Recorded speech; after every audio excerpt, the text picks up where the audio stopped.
Hello and a warm welcome to the second episode for November 2023 of the BV podcast, bringing you a choice selection of rural Dorset delights. I'm Jenny Devitt. And hello and welcome from me, Terry Bennett. In this episode, Dorset Council leader Spencer Flower tells us something about himself and gives his choice of Dorset Island Discs. And you can hear part 2 of my interview with West Dorset MP Chris Loder, during which we cover topics as diverse as the state of government at Westminster, the seemingly relentless drive towards a cashless society, and speed cameras on the A30. And Penny Nagle of Feltham's farm tells us about the new monthly Horsington community market, which was her brainchild. I'll be speaking to Chris Holbrook and Ed Waldron of Orris Leather about how their interest in fine leatherwork has turned into something of a business venture. This month's Dorset Island Discs have been chosen by the leader of Dorset Council, Cllr Spencer Flower. He was born in Gillingham, in his grandmother's house. He also lived briefly near what was Westlands in Yeovil. Then the family moved to Weymouth, where he lived from the age of 9 until 21. He began his career as an engineering apprentice, then left to try his luck in London. There he started work on the shop floor, switching to become a junior draftsman, even though it meant a pay cut.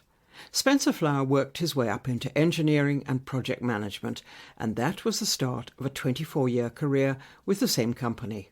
Eventually he became a line manager, looking after contracts and commercials, which gave him solid experience that would prove useful later, as did a move into general management with the English branch of an American company.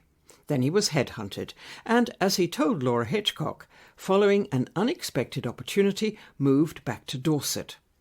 I've never really aspired to do, but the opportunity was there. And again, I'm one of these people that I'm a bit of a pragmatist.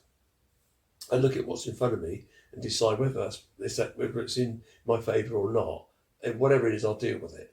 And this opportunity came along, and I took it, and I got the job. And I was with the company for 16 years. And we trebled the turnover in that time, and so I left it in a reasonable shape. But I started getting interested in local politics, and in some respects, I said, this is the sort of thing that I'm probably know more of these days. I got involved, became a parish councillor in 1992, having been walking my dog at the time. Car pulled up. You ever thought about being a parish councillor? I said, well, not really. I was thinking about maybe a district council would be something I'm interested in. He said, well, it's a good stepping stone. So I got co-opted. I got co-opted onto the local parish council. And then when the elections came along, it was the time of the, I think it was 1995, I think it was.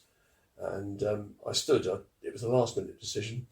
I didn't get elected. I lost by about 30 odd votes. But it had been a safe seat for, I'm a Conservative, but it had been a safe seat for independent or Lib Dem or Liberal seat at the time.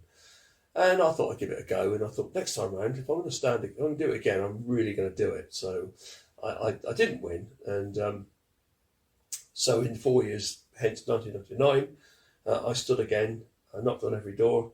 I delivered leaflets and Eva poll. I did everything you could imagine, and I won. And I won with a pretty good majority, actually. And I stayed as the district councillor in Knowlton ward, Holt ward, for 16 years, until I got involved in a reorganisation of warding, and I managed to do myself out of a job because we went from 36 councillors to 29, and Holt ward disappeared. It got amalgamated. But I got another ward in Verwood where I was then living, and also in between that time I got onto the county council. I'm a glutton for punishment, obviously. Parish. Was that a conscious choice on your part, or yeah, was that something you fell into? Opportunity, like a lot of these things, opportunities come along, offer themselves, and you think, I wouldn't mind getting on county. I think that might be interesting. And so I got on the county council in Verwood in 2006. Time goes by, doesn't it? And obviously I was on that right the way through until it was disbanded in 2005, because I was on there 14 years. It was disbanded in 2019 to form our unitary, as did the district at the same time.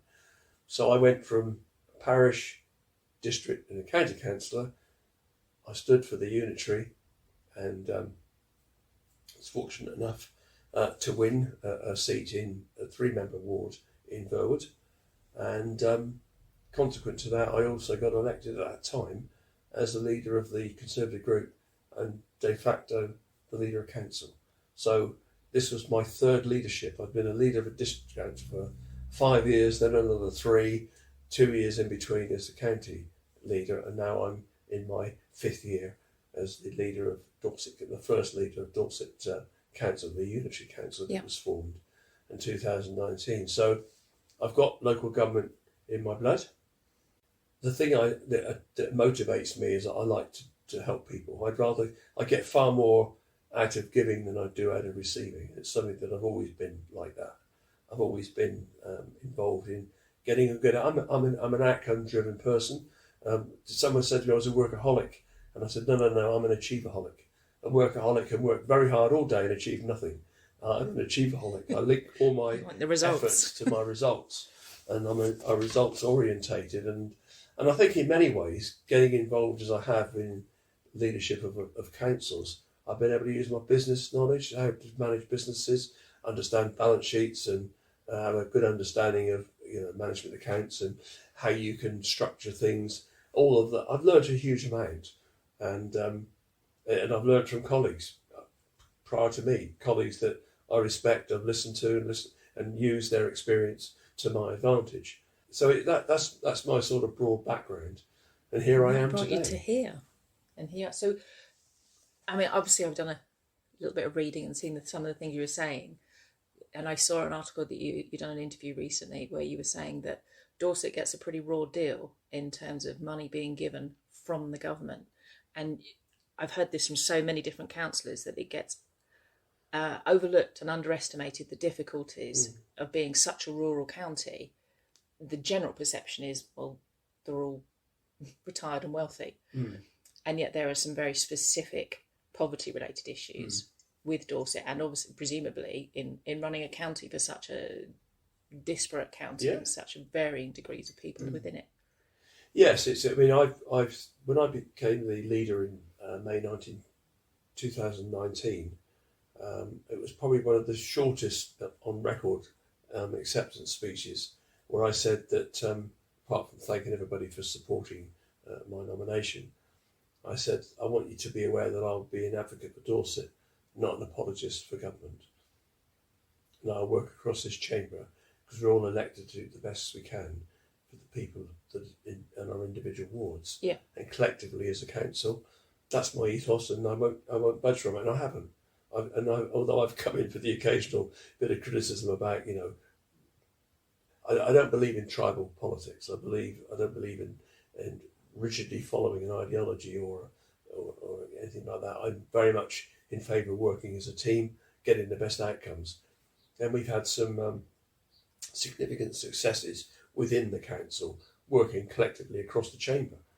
I've got a majority of 4, and yet our budgets have been approved. I think the last one I remember easily is the one we agreed in February of this year, on a majority of 49.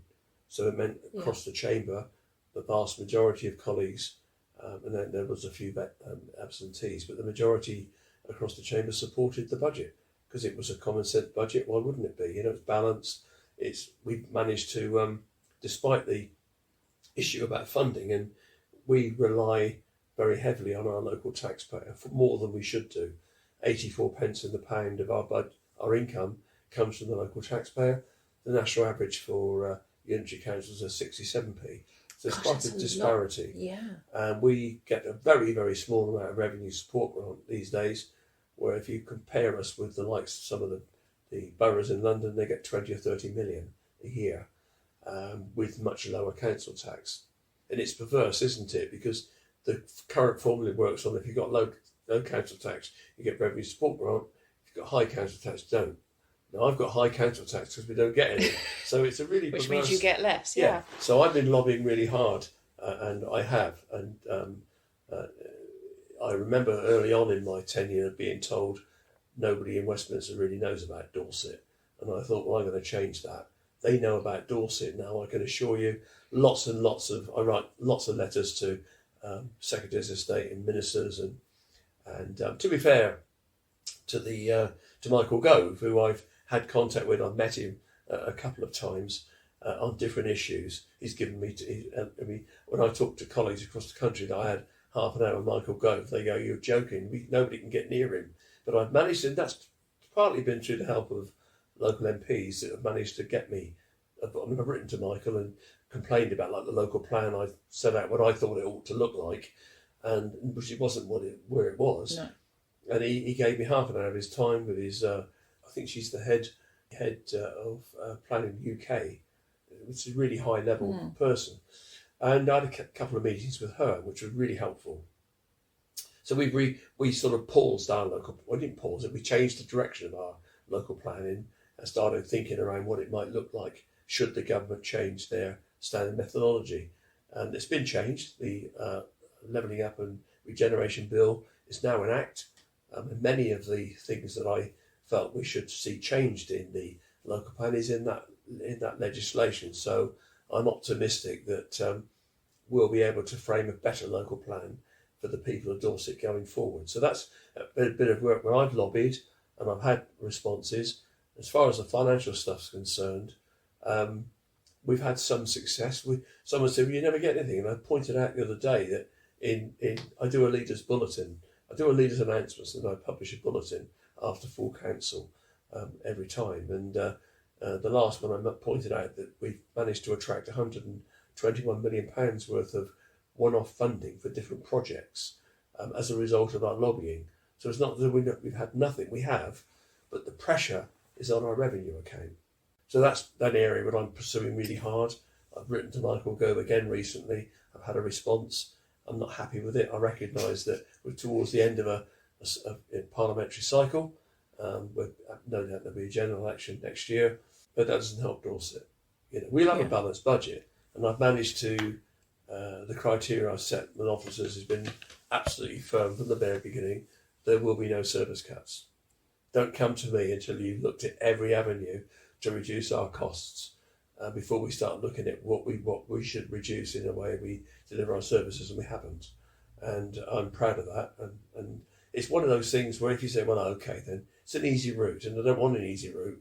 I want a constructive route, a long-lasting route of delivering our services at an affordable cost. And I recognise that we put a huge burden on the people of Dorset, and I'm trying to get it so that we can gradually reduce that burden over time.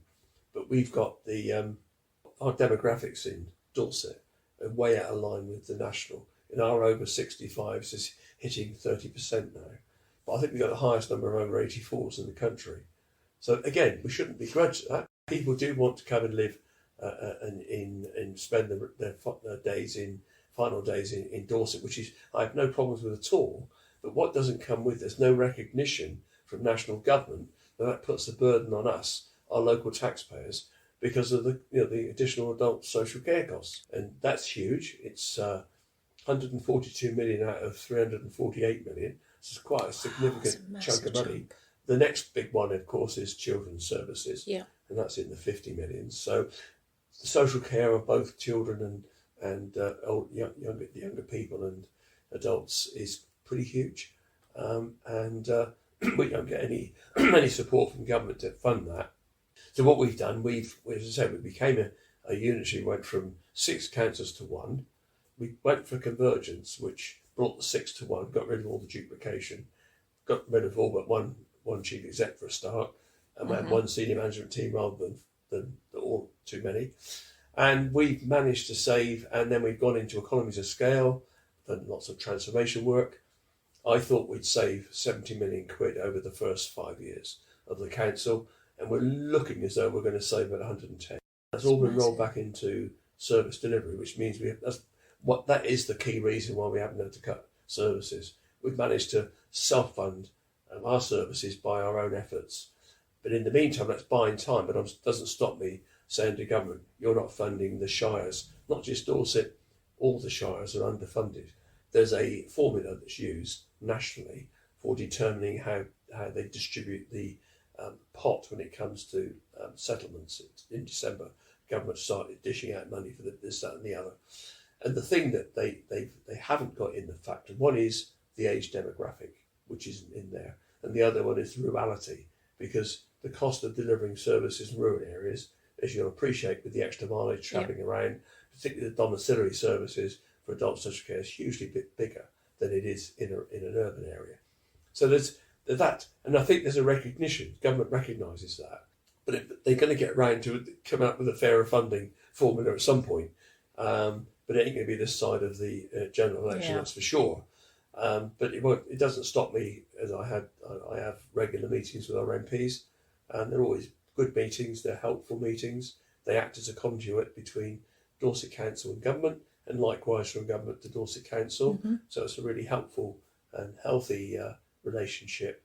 And they know that I'm on the warpath. I'm always very polite, very assertive, and very polite, but I won't take no for an answer. I don't think it's my job to accept second best with people of Dorset, and that, I believe that's my ethos that I apply to everything I do. And then to Spencer Flower's record choices. I picked the first three, Rod Stewart, Have I Told You That I Love You, and Lionel Richie Truly, and Coldplay Evergreen, because I remember my late daughter. I lost Tracy 7 years ago. She had undiagnosed stomach cancer. I could go on, I won't, but she did. And sadly, I lost her at the age of 48. So, and it's something that I still think about her every day. It's my way of coping with it, with my loss. I can talk about it because it helps me. Bottling it up doesn't help me. And Tracy and I had a really, really good dad-daughter relationship. Mm-hmm. And if ever the phone went, I'd go, okay, what's up, how much do you want? Advice or money? It was one or the other. And we had that relationship all the way through. And whenever I have done a few radio interviews where they've asked me, what songs do you want? I always pick either all three or at least two of those. And in fact, they say, is it the usual ones? And I say yes. So are these songs that you played with her, or just where the lyrics remind you of her? No, I played them because when we looked, after she died, my wife and I looked at her taste. We had to look at what she played and say, we had to pick some songs for the funeral. And we picked these three, and because of that, apart from Coldplay, I like Coldplay, but Evergreen's wouldn't be on my top of my list to listen to. The other two I would listen to, and I've just kept those in my mind as that little link to when she was alive, And aside from Lionel Richie's Truly, Rod Stewart's Have I Told You Lately That I Love You, and Coldplay's Everglow, Spencer Flower chose Queen's We Are the Champions, Elvis's It's Now or Never, Frank Sinatra's My Way, Tom Jones' It's Not Unusual, and the Eagles' Hotel California. His book of choice for his desert island is Success Through a Positive Mental Attitude by Napoleon Hill. His luxury item is a chilled glass of dry white wine. And if a giant wave came along, he would save Lionel Richie's Truly, because, he says, it leads him to his daughter, Tracy. In the last edition of the podcast, we carried my interview with West Dorset MP Chris Loder, during which he answered a number of questions which had been submitted in advance by BV magazine readers. After we'd concluded that part of the interview, I took the opportunity to ask Chris a few follow-up questions on subjects he's recently vocalised and on the broader political situation in the run-up to an election. I want to ask you a couple of other questions in the remaining time that's available to us. You've been quite vocal recently about the A30 Sherborne to Yeovil dual carriageway, which you regard as dangerous. It's certainly a bit of a racetrack at times, isn't it? Yeah. What can realistically be done there? I think your suggestion was it needs speed cameras, average speed cameras. We don't see that many of those, I presume, because they must be quite expensive to install. You're right, we don't see many of them, but I think we need to see more of them, and we definitely need to see them on that road there.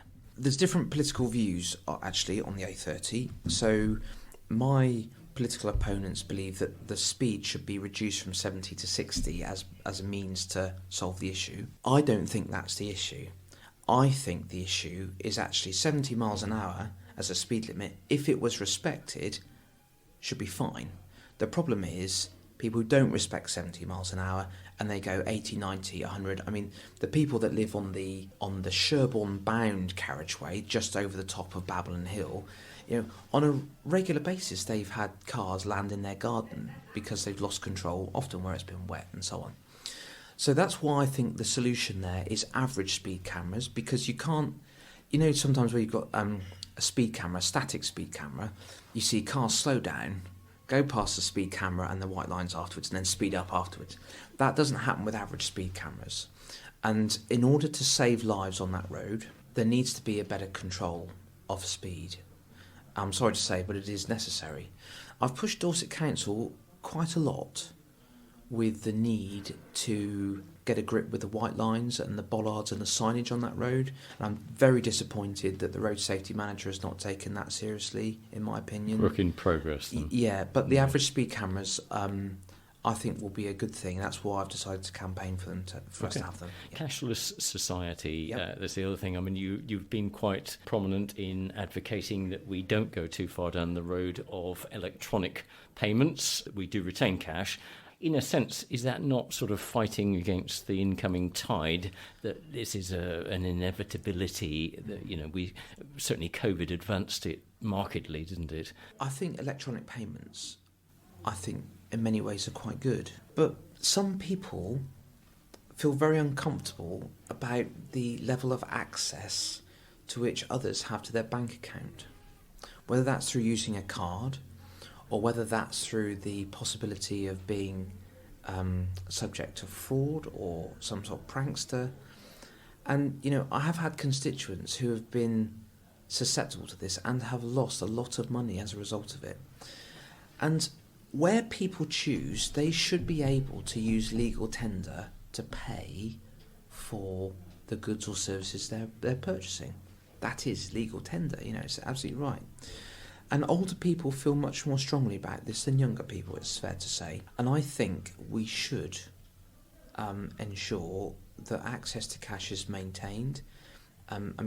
Here in Sherborne, the NatWest Bank, the HSBC, Barclays, Cheltenham and Gloucester, they've all closed in Sherborne. We've just got Lloyds left.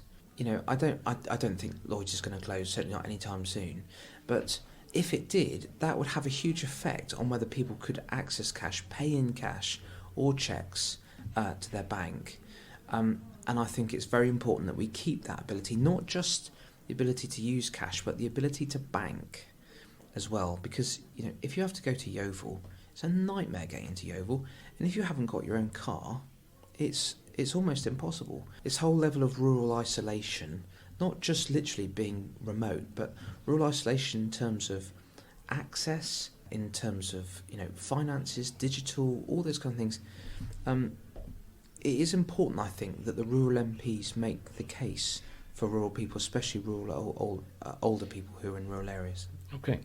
Can we close with a little bit of a discussion about the bigger picture? Yeah. I mean, we're, depending on whose prediction you listen to, about 12 months away from a general election. Consensus seems to be, although it could technically go to the end of January 2025.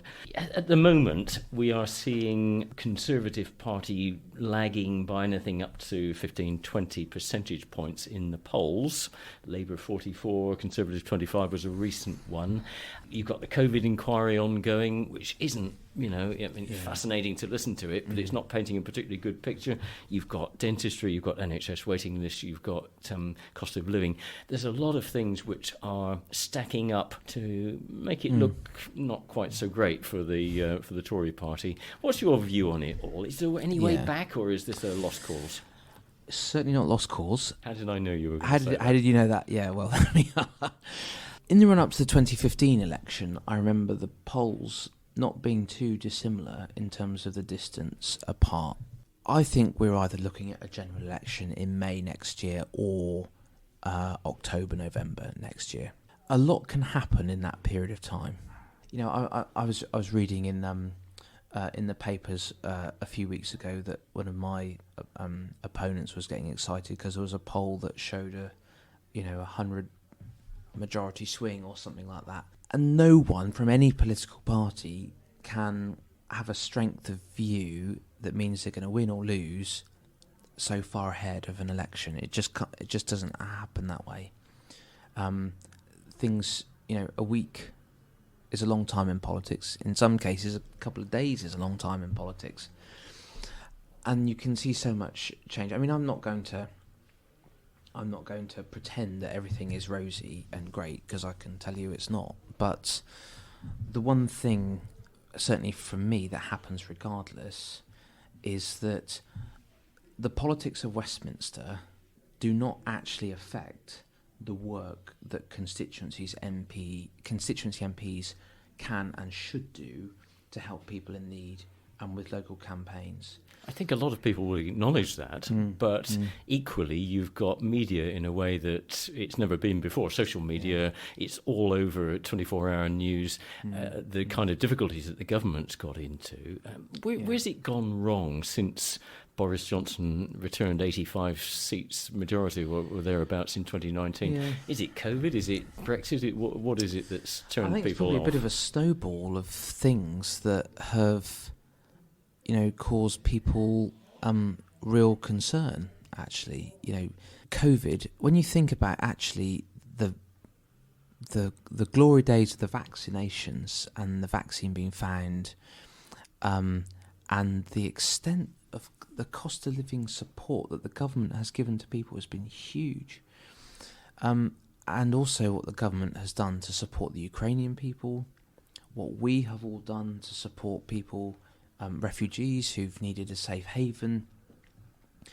There's been so much good, and of course when we go through times of political turbulence, we often forget the good that we have done and the things that are working well in society. I do think that at the moment the media narrative is a difficult one, without any question. And I think it's sometimes quite unfortunate from a local perspective when there are good things to say, but the press aren't interested in it. We've got one at the moment, not in so much in our area, but in the western part of the constituency with the Axe Valley Ring and Ride. That was covered in a big negative way in that it was being shut down when actually we had an alternative provider. Just one small example, and there are others on a more national level. But you asked me, basically, has in effect this become, I think, existential? No, it clearly hasn't. It is difficult, and the by-election results often show that.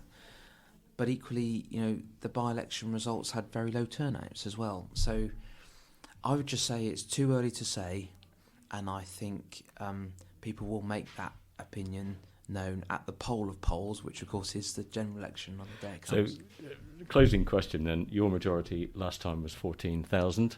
28th safest seat, Conservative seat. Did you say 28th? 28th, I think. Really? Yes. What's going to happen next time? Are you confident? Oh, God. I don't think anyone can be confident to the point where they can be assured that they are going to be re-elected. And I also think it's bad form to take it for granted either, as well. I've never taken it for granted. The wonderful thing about democracy is that the electorate chooses. And they choose what they want and they choose who they want. And, I am will probably won't be one of four again. But, I look back at the last election, and I remember I was really worried the day before the election, when, regardless of majorities, because I don't think people should measure majorities as the success of the candidate, because of things like tactical voting and so on. You should measure the number of actual votes that the individual receives. And I, as the West Dorset MP, last election 2019, received the largest single personal vote of any MP ever elected in the West Dorset constituency. I know the majority was less than previously, but actually it's about the number of people who believe in you as an individual and who can sufficiently put their trust in this case, me as an individual, to represent their interests? That is the question that a lot of people will be asking over the run-up to the general election. And I would just say that I should be rightly judged on my track record on that front, and that's what I'd expect to happen. I've no doubt you'll be making that point loud and clear in the I will do. campaign when Yeah. it comes. Chris, so much more we could talk about. I know you've got other meetings to attend. So for the time being, thank you very much indeed for sparing your time today. No, it's a pleasure. Thank you. Early last October, the village of Horsington that lies between Wincanton and Temple Combe launched its first community market. It was held in the village hall and was, by all accounts, a great success. The market was the brainchild of Penny Nagle of Feltham's farm, well known in the area for their cheeses. Penny, welcome. Thank you for talking to us today on the BB podcast. So this was a lovely idea. What inspired you to start the market? I mean, how did you come up with the idea?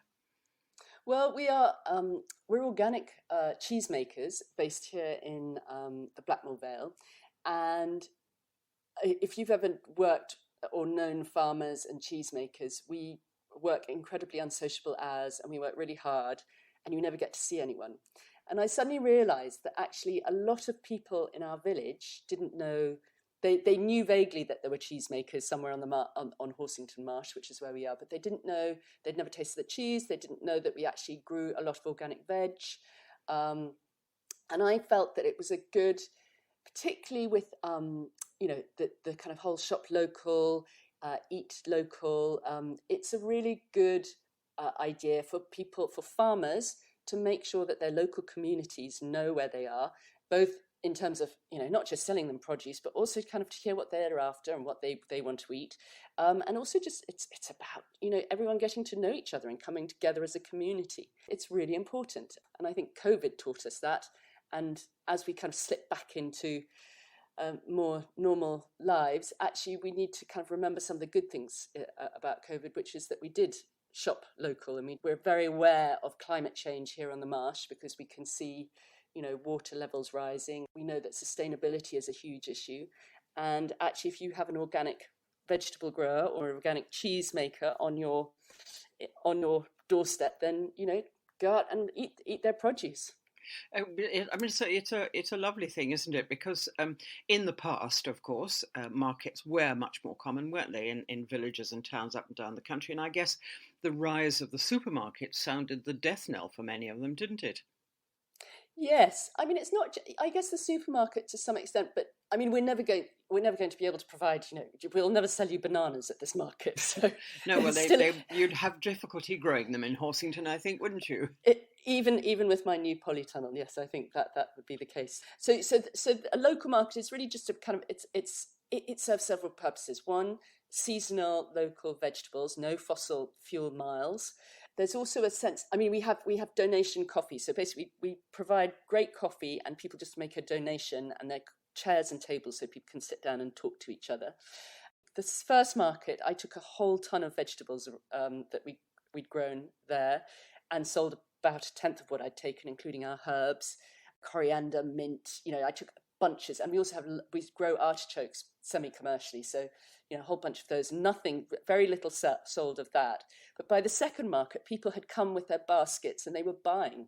And, we sell things at a lower level than you would in a supermarket for that reason, because we want people to have the best quality food at the lowest possible price that is still reasonable. And I guess, Penny, the great thing is that because you sort of almost pull the vegetables or cut them that day, they've still got a very good vitamin and nutrient value, haven't they? Better than something that you'd get in a shop, which might have been sitting there for several days and actually was therefore lost a lot of its nutrient value. Oh, completely. I mean, that's one of the joys, actually. The dew is definitely still on my pumpkins if you buy them at the market. And we've got some. We're not the only ones there, obviously. I mean, it started from just a conversation with a dear friend of mine, Jeanne Mortarotti, who lives in lives in North Cheriton, the neighbouring village, and she and her family, they have a small farm in Sicily, so they bring over their olive oil. So she's doing tastings of olive oil there. And that's a wonderful thing, because you've got, you are talking to the producer, you're getting the best, that oil kind of left Sicily. They did the harvest in October, and you're now tasting it in November. So that's really wonderful. We've got a fantastic bee, Rachel, who does the bees, who is a local beekeeper. I mean, she sold out last time because, as we know, local honey is so good for all sorts of infections, and just kind of, if you have allergies, eating local honey can actually help. We've also got the wonderful, wonderful plant specialists, Blooming Wild, who are based on Cabbage Lane, which is just up on the hill opposite Horsington. And it's where all the racehorses are, up there. And then this wonderful market. It's not a market garden. They grow kind of ornamental plants. Steve and Lindsay bring their plants down to that. So that's a really wonderful thing to see. And yes, we sell sheep skins, we sell sheep horns. Everything that you would expect from a small farming community is there.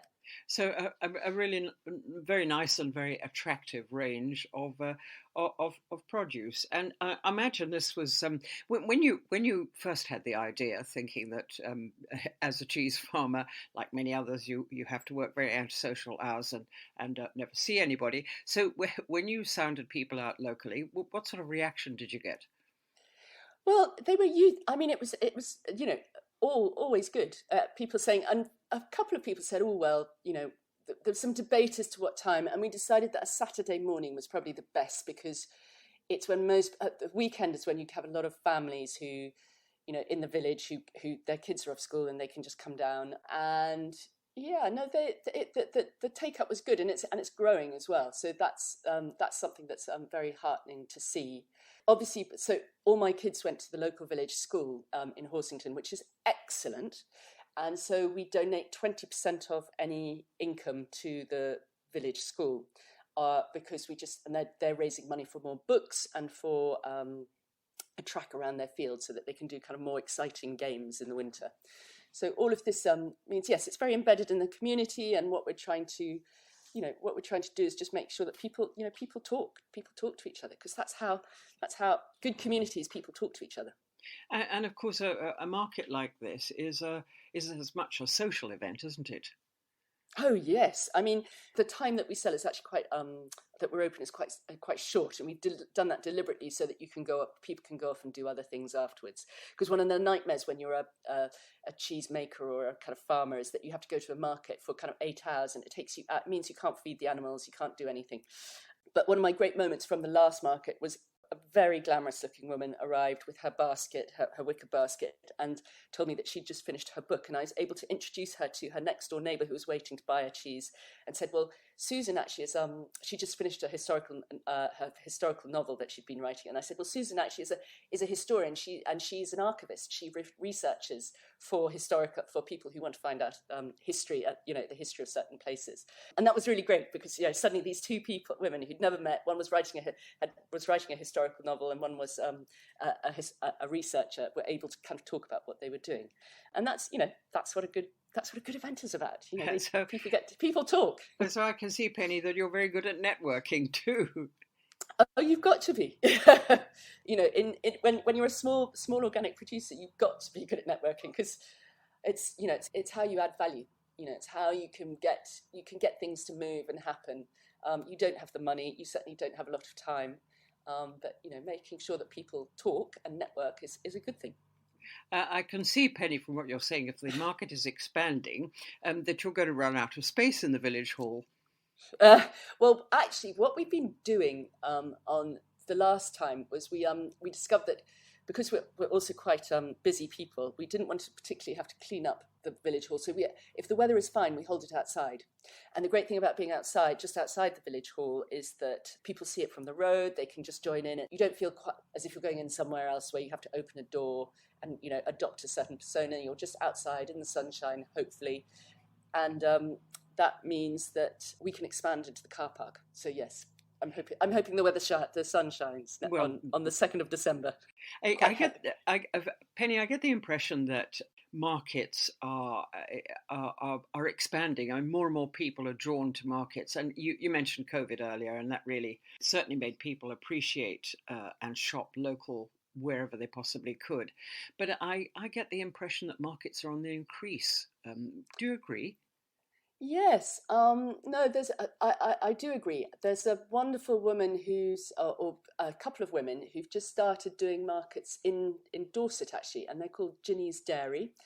And they have said that they were told by everyone that there was no market nobody would buy cheese, because they do primarily cheese, at a market in Salisbury or any of those kind of Dorset areas, and they are doing great business.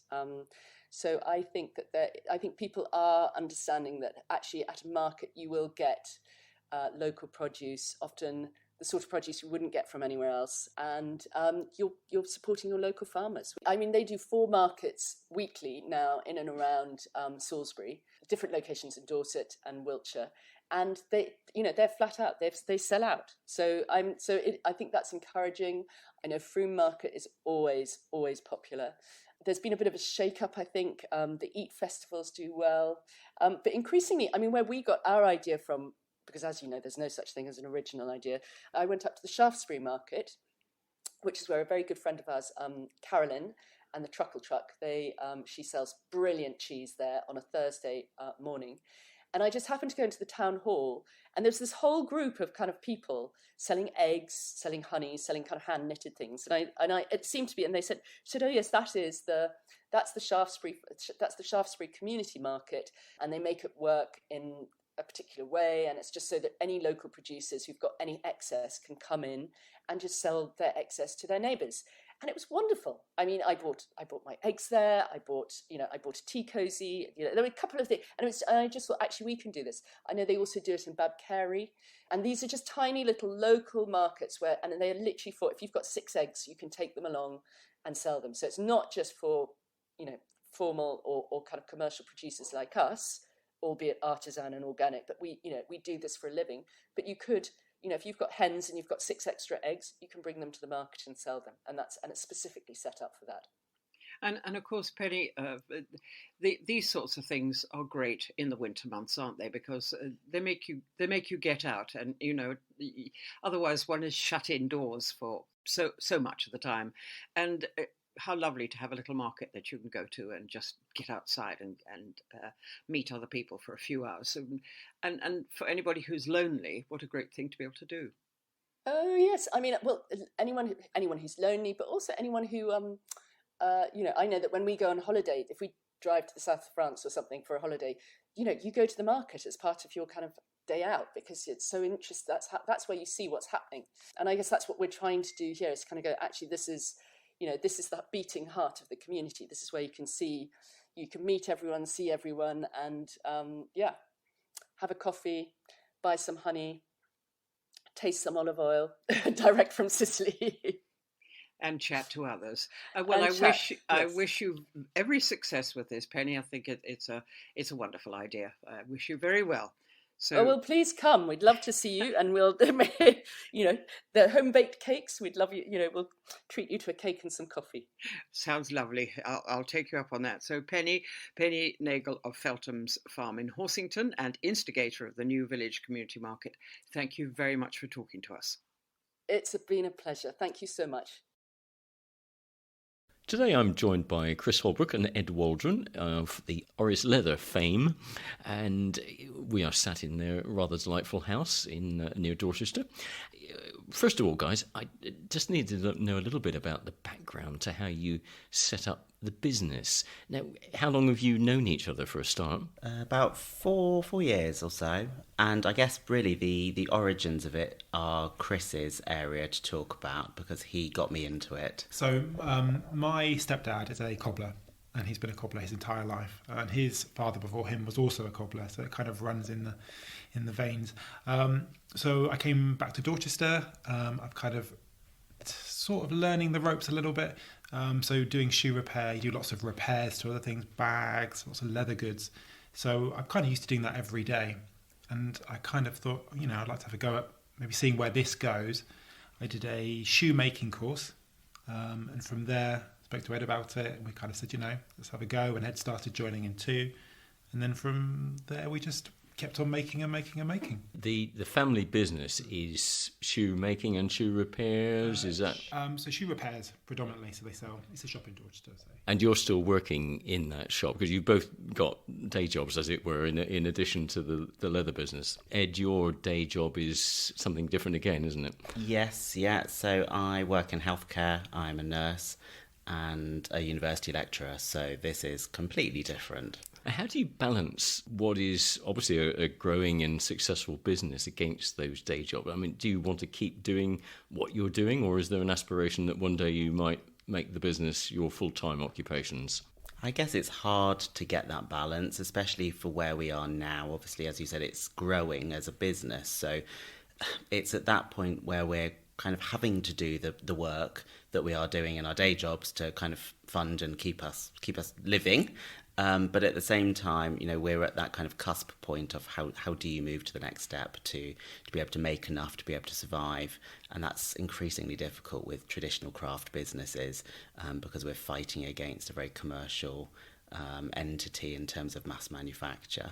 So yes, we would like to get to the stage of being able to perhaps alter the way that we do our working lives, whatever that looks like, but trying to find a way to make it work is proving challenging. And Ed, your background is not in leather at all. I mean, I know the day job has nothing to do with it, but the background in the family, did I read something about embroidery, is that right? Yeah, absolutely. So my mother is a very keen crafter and kind of grew up surrounded by lots of needlecraft. So I started doing some embroidery years ago and just fell in love with it. So that's kind of, the skills are very transferable in some ways. It's definitely taught me how to control and use a needle well. So actually in some ways it's stood me in really good stead for leatherwork.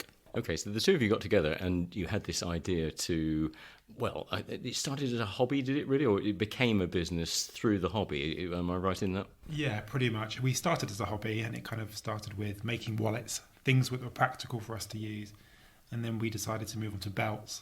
And I think, as we said before in the article, there's only so many belts and wallets you can make for yourself before you kind of think, well, actually, maybe we need to take this to the next step. So, yeah, we did our first little village show as Orris Leather, and from there we've kind of just grown, really. And is that the market you go into when you're doing what is, I guess, an artisan type profession like this? You start by going to shows, and most of that is just showing your wares, but eventually people start to show an interest in it and want to purchase it. Is that a fair summarisation?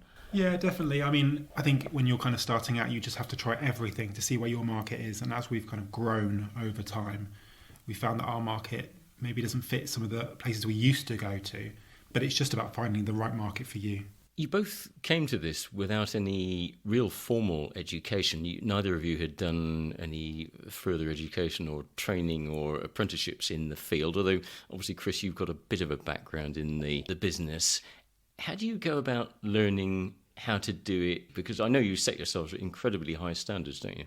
Yes, interesting. I guess we're very fortunate to live in a time where there is lots of access to resources via social media and things like YouTube. And we started watching videos, and you quickly learn from there which are, shall we say, more reputable leather workers, and we certainly started following people like saddlers or master saddlers who were demonstrating because their skill set is second to none. And then from there you just keep honing, you keep doing something. If it doesn't work, you do something else and you keep trying. And you're right, we set ourselves some really high standards. We never scrimp on the quality of the products that we produce, and that's always been our kind of selling point, is the finish of the product. And with that in mind, how has the business developed? We mentioned that you go to various trade shows, and that was the way you set out. You got orders from that, and presumably you gain reputation, you've got a website. How do you gain customers? Is that just a bit of an osmosis effect? It's just about showing up, basically. So kind of you may have a show where we go to that's not successful, but then we go again the next month, and the people maybe have recognised us and they come back for something else. So it's just about that consistency of kind of being a presence, even if it's not always going to plan. And then if it's, you can try new things. So, we have lots of different shows that we kind of have our fingers in, I suppose, fingers in pies. So we try those, see how it goes. And then if it doesn't go, we think, okay, well, let's try somewhere else. Typically, who are your customers? I suppose this is a really daft question in some ways, because you'll probably tell me that they're a wide range and there's no typical customer. So I'm guessing that it tends to be people who are appreciating fine goods and have a bit of cash to spend on such. Is that fair? Yes and no. I think very often it's people who are looking for something a little different, but particularly those who are looking for something that is quality. And often that's the kind of overarching message of people when they come and speak to us. It's, this is a quality product and I want it. But we try and appeal to all markets. So we have items that cost £5 and we have items that cost significantly more than that. So we try and make sure that we can appeal to those who don't have the disposable income, because we know that it's difficult at the moment financially. Apart from actually manufacturing this stuff, you actually design it as well. How do you set about designing something that's different from the thousands of other leather bags that are probably already on the market? It's kind of a mixed answer, I suppose. There's lots of resources online that you can look at, and it's about thinking, how could we change that, or what's practical for us? So we would look at things like our own wallets and say, well, actually, I only need a couple of cards. You kind of brainstorm things and you sort of do designs, and it's a process. So, it kind of goes from the design on paper to on card. Is that going to work? Then on card to leather. And at that point, we have to be kind of pretty sure it's going to work, because obviously it's wasting leather otherwise. But it's just about lots of trial and error, I suppose, as well. And I think one of the things that we often do is, even if we have a product that works, we don't necessarily stop designing it at that point. We will always have a look and see if there's anything that can be just tweaked or refined to make it different or more user-friendly, or that kind of thing. So it's never a static process. Well, you must be doing it well, because not only have you got a successful business, but you've won awards. Just tell us about those. We've actually won a couple of awards now. So one of them was award in Dorset with the Dorset County Show. So that was the Perpetual Challenge Trophy for the Best Handicraft Exhibit, which was a suede-lined handbag that I made. And then we also won another award, which I'll let Chris talk about. Abbey is a kind of reputable company that sells leather goods. Have been in the industry for a long time. And they had a competition which was to look for the 40 best leather workers under 40. So I just got in there, thankfully. So we kind of applied for that, and we were very fortunate to win a place in that 40 under 40. So we went to Walsall for the day. We got to go and meet Susie Fletcher. It was really amazing. She did kind of a masterclass with us, looking at repairs. But it was just a really, really lovely day. Susie Fletcher of the repair shop fame. Okay, you've got the successful business, you've got a growing business. We've talked about the day jobs and how you balance that, which must be increasingly difficult the more successful the business gets. What's the plans for the future? Where would you like to see it going in the next couple of years? It's a hobby as well as a business. And I think as much as we kind of said, we'd like to do more of it, essentially we just want to produce high quality products. That's kind of our thing. So I guess long term, and where the business is going, we maybe go to different events, appeal to a different audience we kind of have already, and just keep developing our skills. More importantly, I think as a business, it's important that we are the best we can be, so we can produce good products. I think one of the things that we've also started doing within the last year is doing some tuition, and that I think that would be another kind of string to our bow, another thing to and it encourages people into leathercraft as well, because there isn't very much facility for people to learn, especially around here. So it just gives people a chance to give it a go. So you can come and make a wallet or make a belt, or if you want to do something specific, like we had someone who wanted to repair an antique sword case, and we were able to help them to do that. So I think that's really rewarding to see, because you can see a passion kind of grow in someone when they start, seeing what they can produce with their two hands. And so important in passing on skills to successive generations. That's great. And so I guess the final obvious question is, where can people see your works? There's a few photographs in the BV magazine online, but where else can they see it? You've got a website, haven't you? Yep, we've got a website, www.orrisleather.co.uk. We are on social media, Instagram, Facebook, Twitter, TikTok, all under the handle of @OrrisLeather. And on our website, you can also, under the Where to Find Us page, you can see all of the events that we attend with links to all the event pages, so you can find out more information. And we also have some stock in shoe trees. So obviously, me being there, it's a good kind of conduit, so people can come if they want to sort of pick up something, if they want to drop something off. lots of repairs that are a bit more specialist. We take on shoe trees in Dorchester as well. Chris and Ed, many thanks for talking to us, and we wish you well with the continuing success of the business. Thank you very much. Thank you.